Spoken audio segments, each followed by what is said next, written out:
From blueprints to booming businesses, from groundbreaking to grand openings, this is Beyond the Blueprint.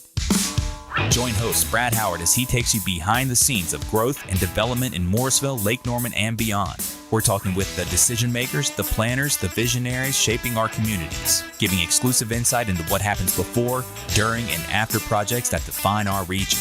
The future is being built right now. Let's go beyond the blueprint. Good Friday afternoon. Thank you to those tuning in on the radio at 105.9 FM, 100.7 FM, 1400 AM, on social media, on WSSEnews.com, and on demand with the WSSE News app.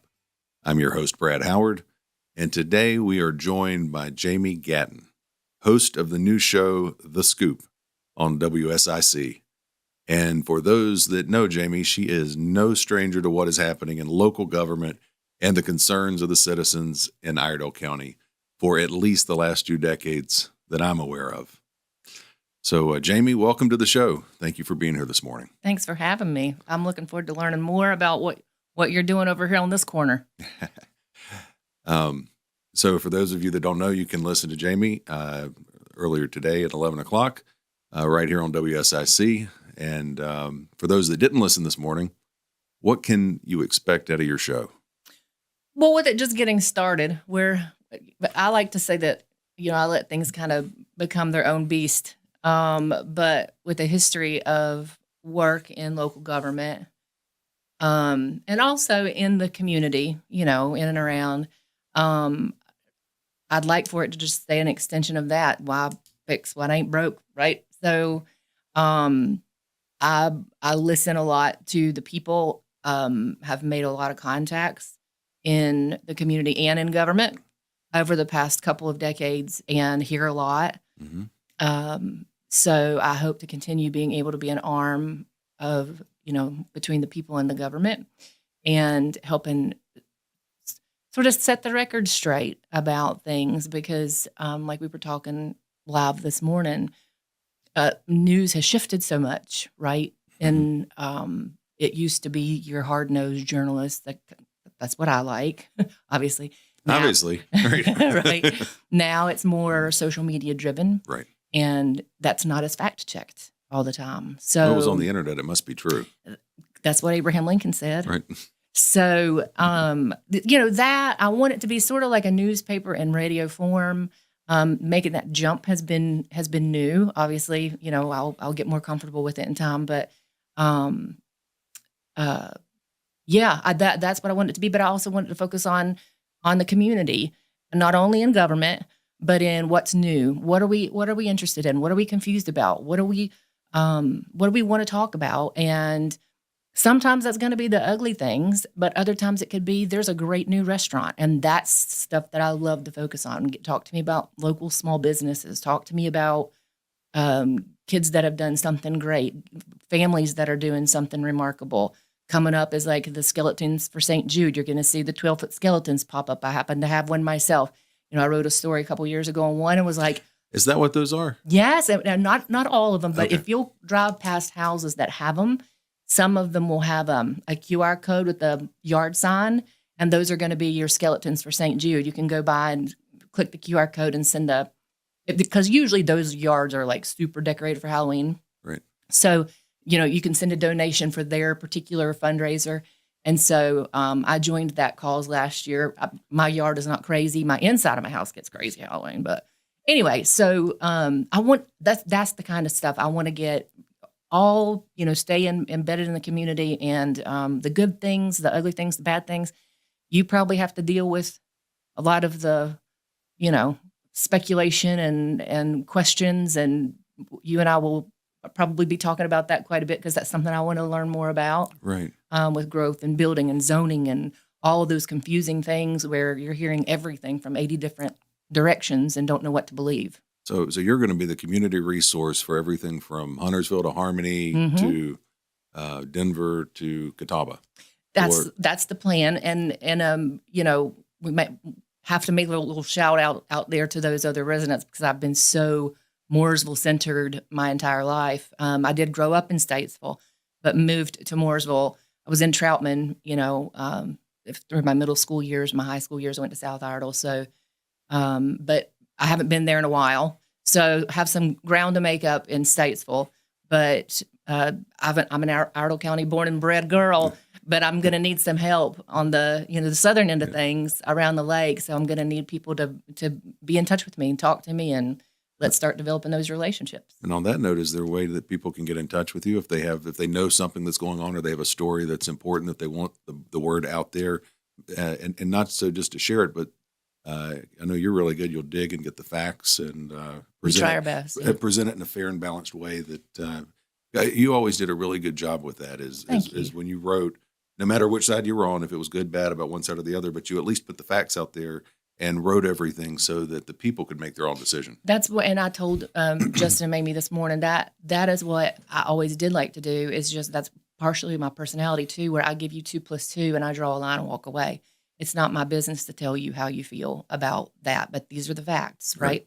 So for right now, I think we are working on another email, but we're just getting kicked off and started this week. I know. So I'm trying to get you some early leads out there. And I love it. I love it. And I make a call out for that myself. So here's the thing. I joke all the time that my mother hated me because of the way she spelled my name. But it's Jaime, Jaime, the I before the M. So Jaime Gatton, Gatton @gmail.com. That's the best way to reach me right now. But it is very difficult because if you throw that M before the I, it ain't going to get to me. It's not going to get to you. Yeah.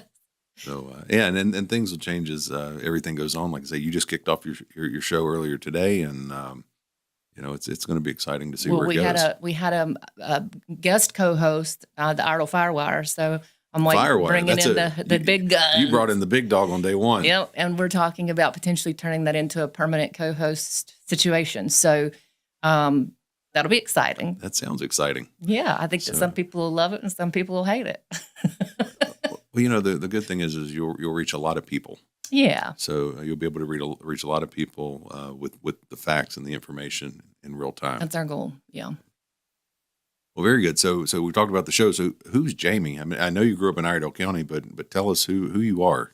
Well, I am a mama of 4, and my 2 oldest have already moved out and started their own families, and my son, who I ended up stopped working at the Tribune in 2006 to raise my son and homeschool him, and he just left off using the dual enrollment program through Mitchell, which I think I will 100% feature one day because it was so fabulous for our family. But he used that, so he was able to get his associates while still homeschooling in high school.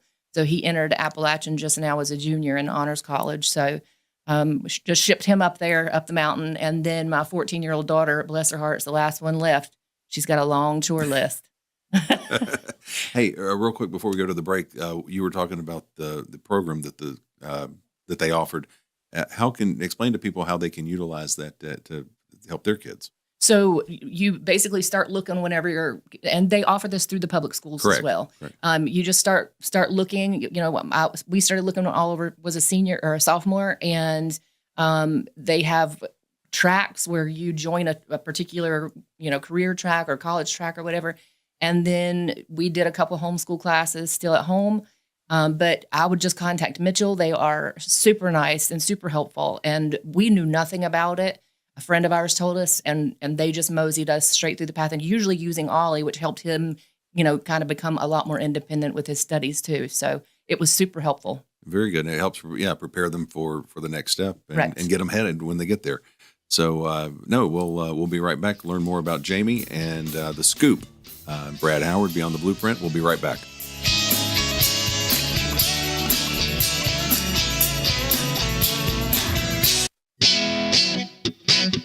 And we're back with Beyond the Blueprint. I'm Brad Howard. I'm your host, and we're joined today by the new host of the new show, The Scoop, which was on a little earlier today, is on at 11 every Friday on WSIC, Jaime Gatton. And we are going to take a little deeper dive now into what's happening in the municipality. So we've learned who Jaime is and why she's doing what she's doing, and we're going to see where it goes. So things happening. I know Mooresville's the nearest and dearest to your heart because that's where you're from, or you're from Statesville, but you live in Mooresville.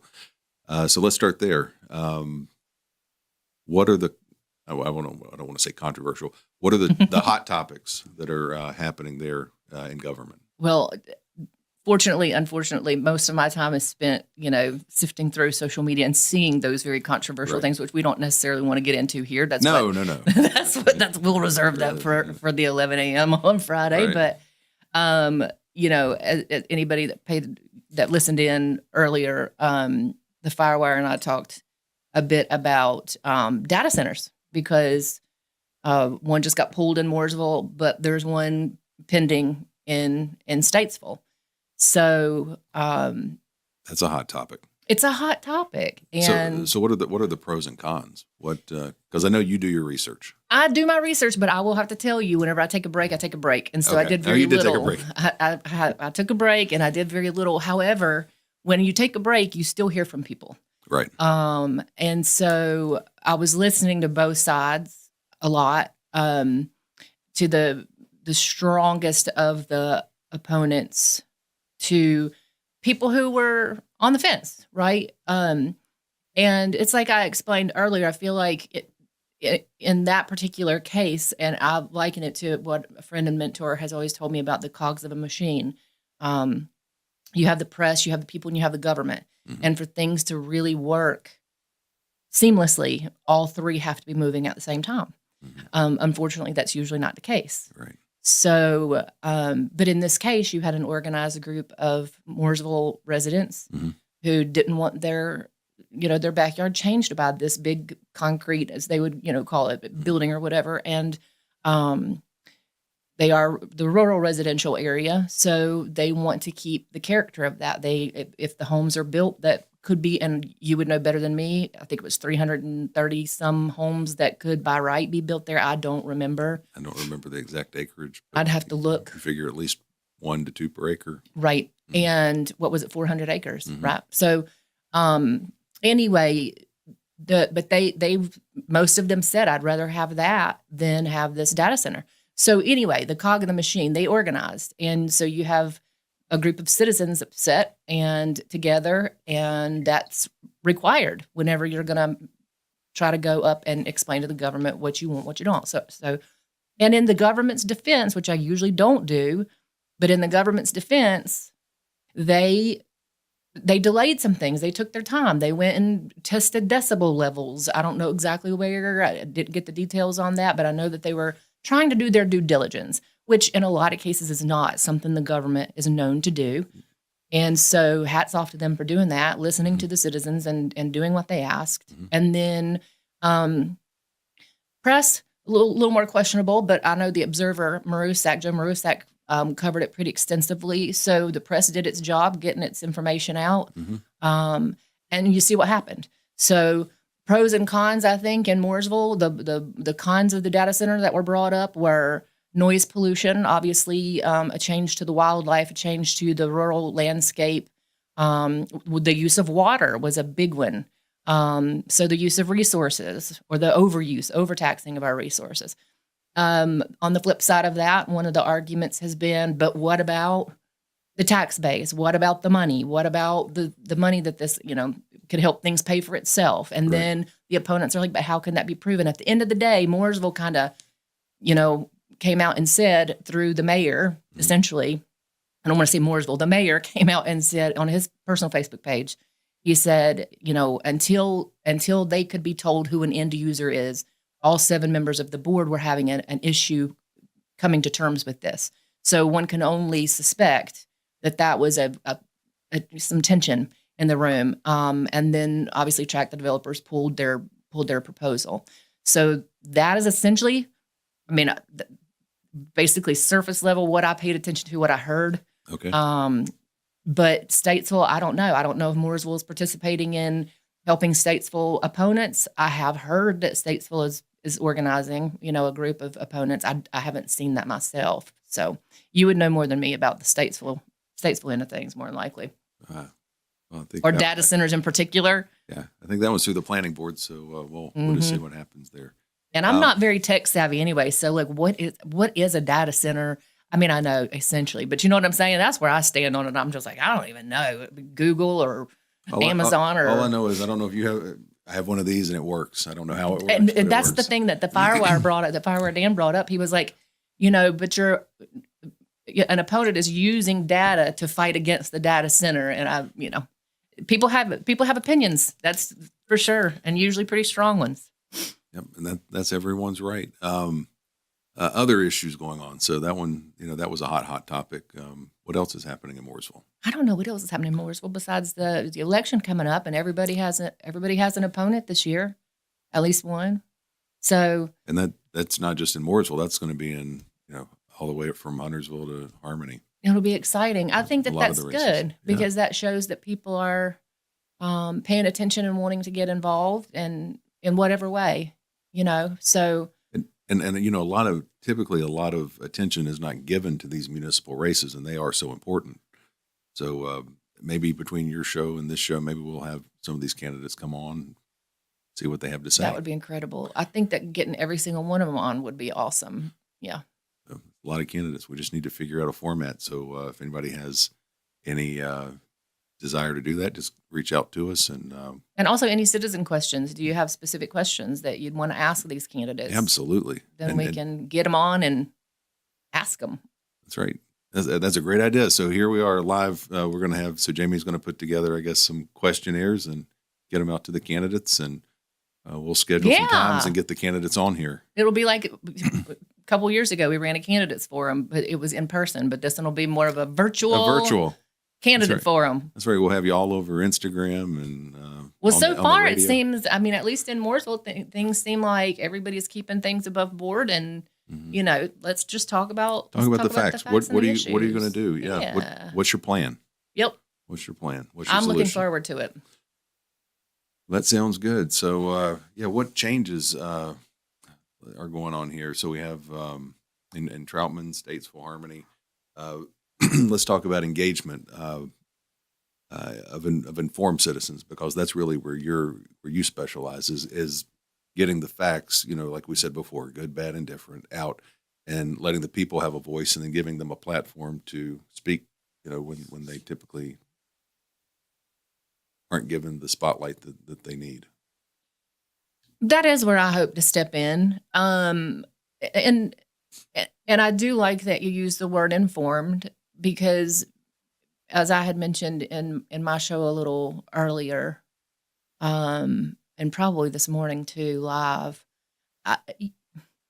the social media stuff in this day and age, like there is, I use it all the time. I mean, I'm, from personal to, and I'm not going to say I get my news necessarily from it, because, and here's why, a lot of times it's too easy to extract what somebody puts out, and especially if the press is not. A lot of times the press is asking questions without giving us answers these days, right? And to me, that's not journalism. Maybe to others it is, but that to me creates speculation and a bunch of buzz.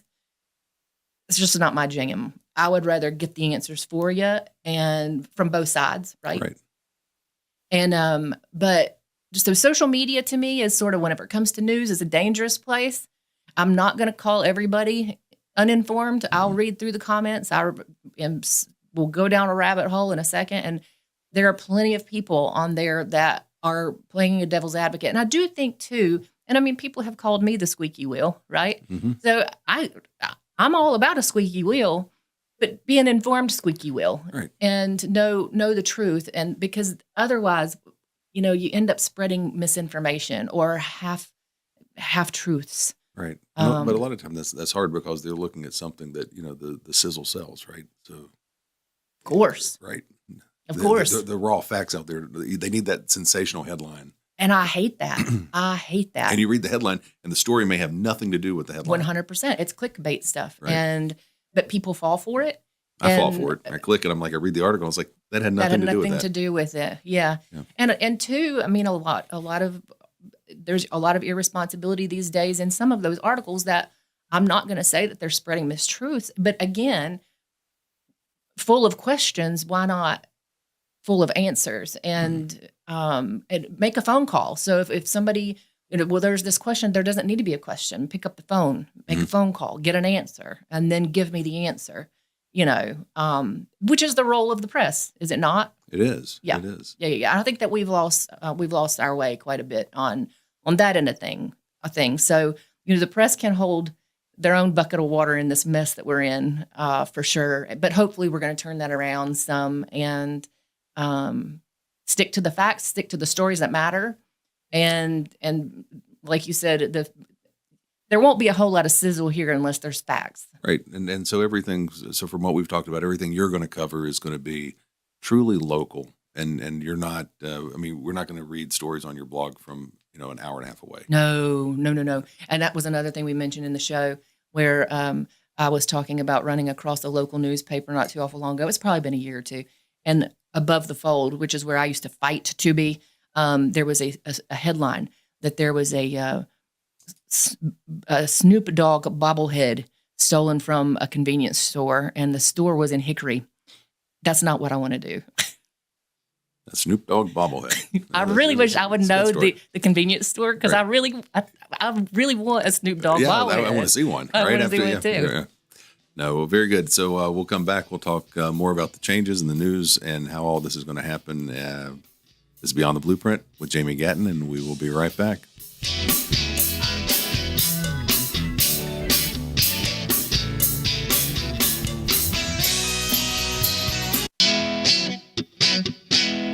And we're back. I'm Brad Howard, host of Beyond the Blueprint. We're on today with Jaime Gatton, who is the host of the new show on WSIC, The Scoop. And she is going to be bringing us all the hyper-local news around Lake Norman. So she's going to really get down into the weeds. So when we're talking about hyper-local news and the things that are probably going to be on the docket, or at least for the rest of the year, is going to be the 2025 municipal elections, which don't tend to get a lot of attention, but we're going to talk about. We're going to stay at a high level today, so we'll talk about what will be important. Will be the 2025 municipal elections, and how do we find out what these folks' positions are? What are their plans? So I think the number one topic on everybody's mind is going to be growth.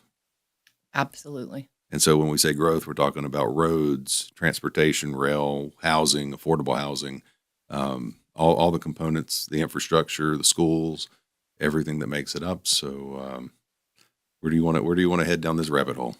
I would say that is the number one topic on social media, and for better or worse. And I think that the government probably does its, I don't know, maybe it's like in public meetings or in other ways of getting information out. But if you pay attention to social media and you see the comments, you see the posts, the frustration, the distrust in government, and the frustration with our roads and our infrastructure and the apartments is wild. And there's some misunderstanding there about when these were approved and what, was it under this board? Was it under another board? But it takes a while to build stuff. And we've covered that on this show before.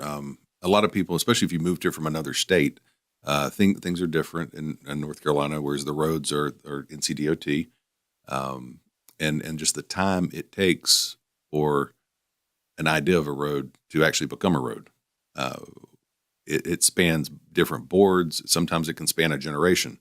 I think we had Bill Thunberg on here a couple months ago, and we were talking about how we were talking about all the roads and all the projects on the STIP and what got moved and why repositioning of the dollars. But Highway 150, the first time Bill had the data, and he said the first time a discussion was had on widening Highway 150 was 1987. Unbelievable. And this is 2025. So for those of you who moved here in the last 10 years, 15, 20 years, that conversation was happening 20 years before you got here. Yep. That was obviously a longer term one. And, had our local legislators who were currently in office not fought, that funding due to the storm could have been reallocated. But, the people that are there today made sure that we got the funding we needed, to make that happen. And I think that that's important. And it's important to take a minute, take a deep breath, and and realize that the people that are in office right now, you might not like them for other reasons. Fine. But, not everything that's going on right now can be heaped on their shoulders. And in fact, they might be doing the hard work of pushing things forward that have been and solving the problems created by other times and other events. Right. Exactly. So, and that's too on that same point of time and the roads. So, if you look at the road, people say, "Oh my gosh, there's all these apartments out there." Well, I know that the boards over time approved a lot of those developments based on the promise they were given from the state that the road would be delivered. Yep.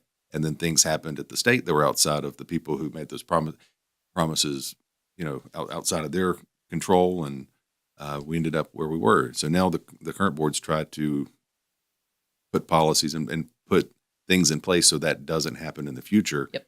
Obviously we can't go back and fix the past. The past is the past. We have to figure it out, work through it. Yep. I think all the towns, everyone's doing a good job right now. Well, I know Mooresville in particular, and forgive me for not being able to quote this exactly, but there are no more, from my understanding, no more standalone apartment units being approved. I think, not in Mooresville, no. Yeah, they have to have 25% commercial attached to it, right? Right. To even be listened to. Yeah, I believe the UDO is 25% of the gross heated square footage would need to be into commercial space, which could be retail, office. Bring jobs and create more walkability. So, if you come, you park, and you don't have to get back in your car and go somewhere. You can walk. And I admittedly know, because it's such a complex issue, I admittedly know probably the very least about growth and all the rezoning, which I've said from the beginning. I admit it. But here's the deal. Back in 2005, you might remember, I ended up covering a huge wastewater treatment plant expansion and learned about sewage being turned into fertilizer. If I can learn about that, I can learn about anything. I became quite the expert on that. Right. So I'm looking forward to learning more about it, because I just feel like there's a lot of, I don't want to call it misinformation. I just think people like me, and maybe they feel like they understand, maybe they do, maybe they don't, but there's just a whole lot of confusion out there about growth and a lot of fighting. And it just, I want to get to the bottom of understanding that better. So I'm looking forward to working with you a lot more about that too. Yeah. And I think if the decision makers, if the developers, the ones here that are local, the ones that are coming from out of town, the people that are currently in office, people looking to seek office, if everyone will look and make decisions not based off of one deal, 3 years from now, look at, if I do this, what is the next domino in 5 years, 10 years, 15 years? Is the infrastructure going to be there to support it? Is this a key component to what we need to have as the next step of infrastructure and growth to help the community grow and sustain itself in the future? So that our kids and, future grandkids and everybody else can, enjoy what we did, But until people start thinking like that, we had, it was a while ago, there was an elected official in Mooresville, and he really made an impact on the way I look at things. He told me, and this was back when you were covering that particular issue, he told me that every decision he makes is made with thinking 15 years in the future. Mm-hmm. Yep. So, and I Frank, probably know and that Frank, elected official. Yes, yeah. Frank was a very special person. Yeah. But he always had a knack for looking a generation into the future when he made a decision. Well, that's what, yeah. And he gathered all the facts. Yep. And I think that's what you try to do as an elected official. That's the hard part. And that's the part that we as citizens don't have to worry with so much. We're looking at the here and now a lot of times. And well, how is that impacting my wallet right now? How is that impacting my drive? I live downtown Mooresville. So anybody that has driven on West Wilson, that major thoroughfare from West Mooresville into downtown. it has a few orange barrels now. Oh, again. And trying to get to the interstate could be an hour if Brad, you try. This has gone back for like 5 years, because we went to the narrowing, And now they're tearing up the sidewalk that we Then you put got in sidewalks, then. And now we're They're getting to more widen. lanes, And I'm right. like, we're having the difficult time. Like I told Commissioner Eddie Dingler recently, I said, because he's a fellow dog lover like me, I was like, it is causing my dogs to lose their hair because there's so much traffic and so much construction. But, at the end of the day, it just so happens that this happened at the same time 150 happened. And, but hey, we've been talking about needing the infrastructure. Here it is. Here it is. Everybody needed it. They wanted it. So now we just have to live through the implementation of it, which isn't fun. But and I promise it gets better because, if you look at the people, think about it when Brawley School Road was 2 lanes. That's right. Right. Yep. And all the people that had all the homes that they just couldn't wait to get off the peninsula because they hated sitting in traffic for 45 minutes to get to 77. And, after they widened Brawley School Road, no problems. Now everybody wants to be on Brawley School Road. It's true. So you made, just bear with it.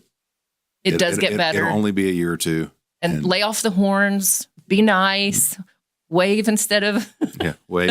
Other finger gestures. Just love each other. Kumbaya. No, it will get better. It will get better. And talking about infrastructure improvements, and we can touch on that after the break. We are getting a considerable amount because we went so long without them, which is dollars were allocated in other places. So we're finally playing catch up. And, that's the way it works in North Carolina is they won't fund it until it's broken and needs to be fixed. Yeah. Yeah. Whereas, some people may move from other states where the money's there to do it in the front end, but, we have to work with what we have. That's right. So, but yeah, we'll be right back. This is Brad Howard, Beyond the Blueprint with Jaime Gatton, host of the new Scoop on WSIC. We'll be right back.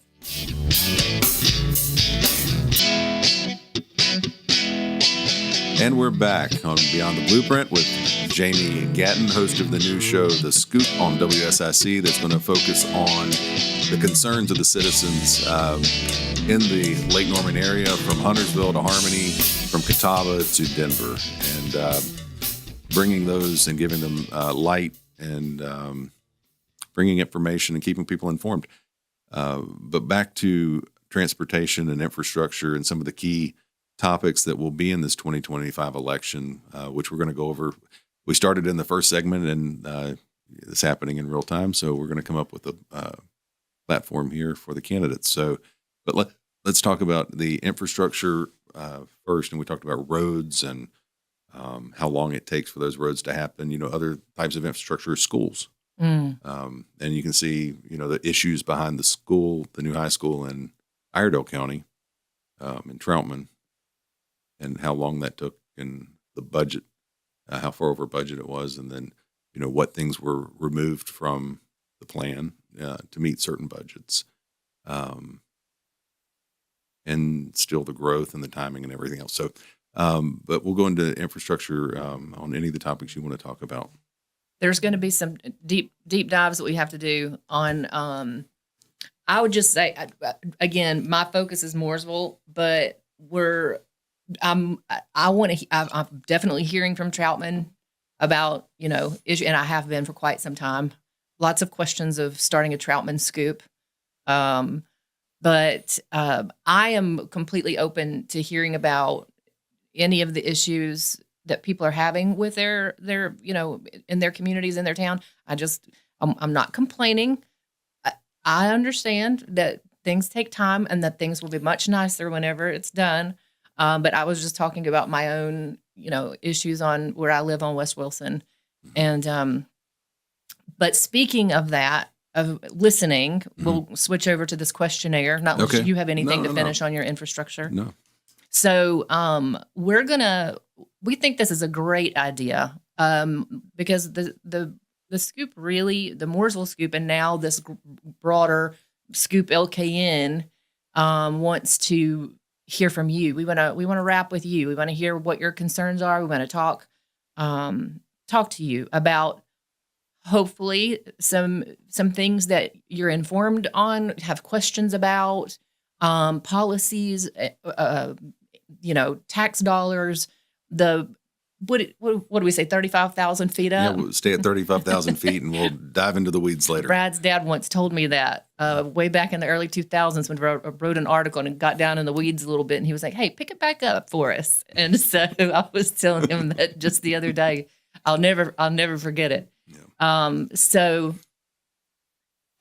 We'll stay out of the weeds, but let's talk about what matters to you.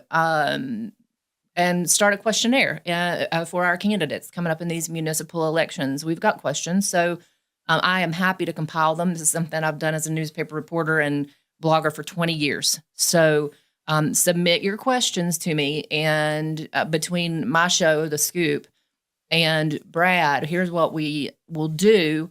Anybody who responds to our questionnaire, we will invite on air for a 15-minute segment or so? 12-minute segment to chit-chat with you about the questions that people are asking and give you that opportunity to speak directly to the people.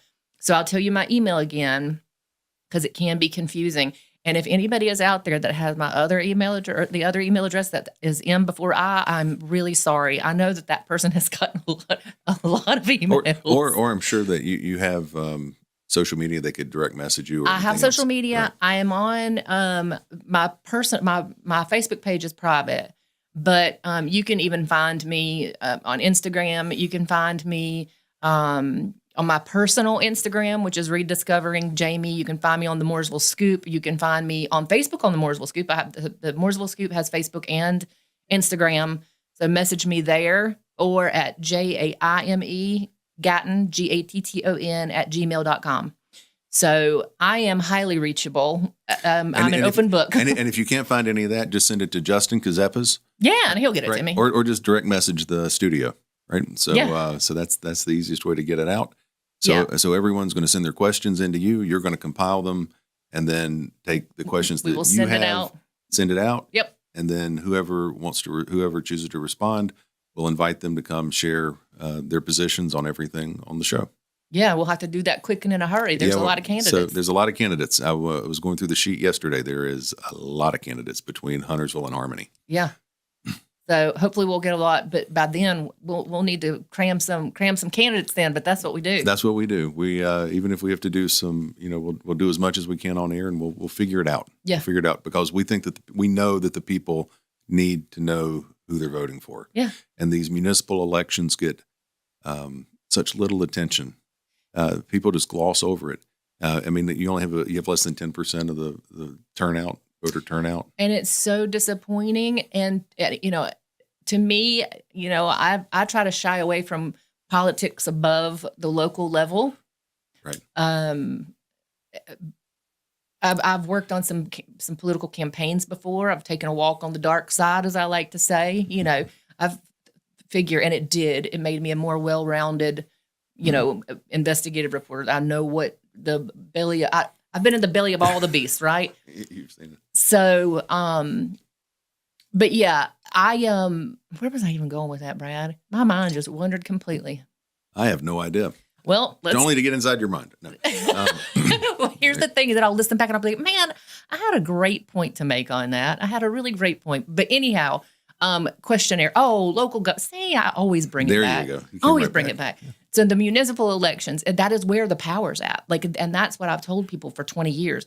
That is where your voice matters. So when they're complaining when everyone has such a high level of interest in roads, infrastructure, housing, all these issues, it's the municipal elections that are the primary driver, and no one pays attention. No one pays votes. Attention. That's it. Yep. So how do we change this? And it beats the crap out of me because we have tried for years. And honestly, guys, if you're listening, this is where your voice speaks the loudest. This is where your dollar matters the most. This is where it happens. Now, granted, yes, when you're talking some infrastructure like Highway 150, right, you're talking state, but you're also putting local leaders who are going to lobby with, the state people to get choices made. Right. And they're going to lobby with the state, but they're also the ones that are going to vote on the zoning and the entitlement. That's exactly right. So all of the things that you say, I don't want this, I do want this.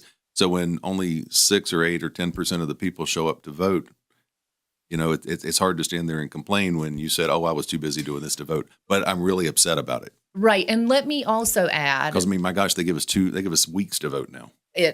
That's right. So Couldn't not make to it easier. participate. Couldn't make it easier. There's no excuse. I mean, if you're complaining and you didn't vote, why not?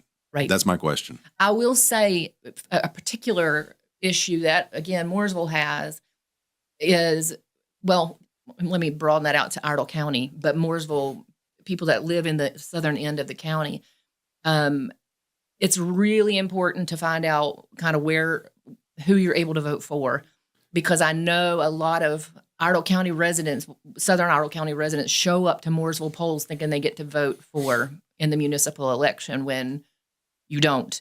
Right. And then they get frustrated, which I understand Right. completely, because Mooresville's making decisions that impact them. Right. That was the data center. Let's go Right. back to that. Absolutely. Right. Absolutely. So it's really important to know where you show up to vote. And we'll be stressing that quite a bit, where your polling places are, and know who you're voting for, so that you know which election you're able to. Because I get people calling me every single municipal election year upset because they went to a poll to vote for a Mooresville person and can't because they have a county address. So know where you're voting, and we can help with that. We can give you links. We can. Yep. And I mean, there's easy maps that you can go and click where you are, state maps. And the easiest way is if you own property and you pay Mooresville tax or Statesville tax, then you vote in the election. If you just pay county tax, then Then you your don't vote. county. Yeah, then your county. Right. But we can share with you how to look up voter ID, or not voter ID, but voter look up and see. Easy peasy. Easy peasy. It's a link. You put your address in or your name in, and tells you exactly where to go. Exactly where to go. Even you click a link, and it'll take you directions there. Yeah. But the most important thing is to show up, because And you have 2 weeks, or you have several weeks with early voting and right. everything else, which we'll be reminding everybody about. But first of all, let's get these candidates in here. That's right. Let's hear And what they have to say. Hear what they have to say, and that way people are making informed choices at the polls. I like it. And see, this is how news happens. This is how we do it. So the 2025 election is going to be big. I think so. I enjoy the fact that that there are people that have joined the race, that people have opponents. I think that it makes the sitting candidates or the incumbents work harder. It makes them actually have to campaign instead of just feeling comfortable in that seat. And so I'll personally look forward to. I haven't heard. Have you heard if there are any forums planned anywhere? I have not, but there definitely need to be. I know the Scoop put one on 2 years ago, but since I've taken my break, that's not going to happen this year. So. Well, we definitely need to look in that, because we are running out of time, because it's already September. Well, we'll do it here as best we can. We'll do it here as best we can, but yeah. In-person forums are always they're always good. They're a good time. Yeah, just to see where everybody stands. And, the best thing that comes out of that when you have a lot of people in a race is not everyone's going to win, and everybody's got different ideas. But the hope is that whoever does come to the top takes note of all those discussions and 100%. ideas and carries that forward to represent all of the people that voted for them. That's absolutely right. And I don't know if that always happens, but it should. It should happen, because anybody who's running, I would presume, have some ideas, and they're worth listening to and carrying forward, like you said. Yeah. So it's all about dialogue and communication. And if we have an open dialogue, and that's the point of the show and how we're all together here is, what happens in Mooresville directly impacts Davidson and Troutman. It's a region. Yeah. And we have to talk to each other. And until the leaderships all sit down, not just political, administrative, staff level, there needs to be an open dialogue with what's happening in all the communities between each other, so that, people in Mooresville complain about 150, but at Sherrills Ford is Catawba County. They're approving thousands of houses and apartments and everything else out there. 19,000 of those come across to Mooresville every day to shop or go to work at, Target, Walmart, wherever, go to work, and or for basic services, just because they don't exist over there. Right. And then those 19,000 go back. Yep. So, but Mooresville, Iredell County had no say in that. So that's how it works. That's how it works. That's right. So we're going to bring a little more depth to the conversation. Again, this is Brad Howard, and thank you so much, Jamie, for being on. Thanks for having me. And Had a good time. And you need to take time to listen to her show. It'll be Fridays at 11 o'clock on WSIC. Thank you. And we'll see you next week.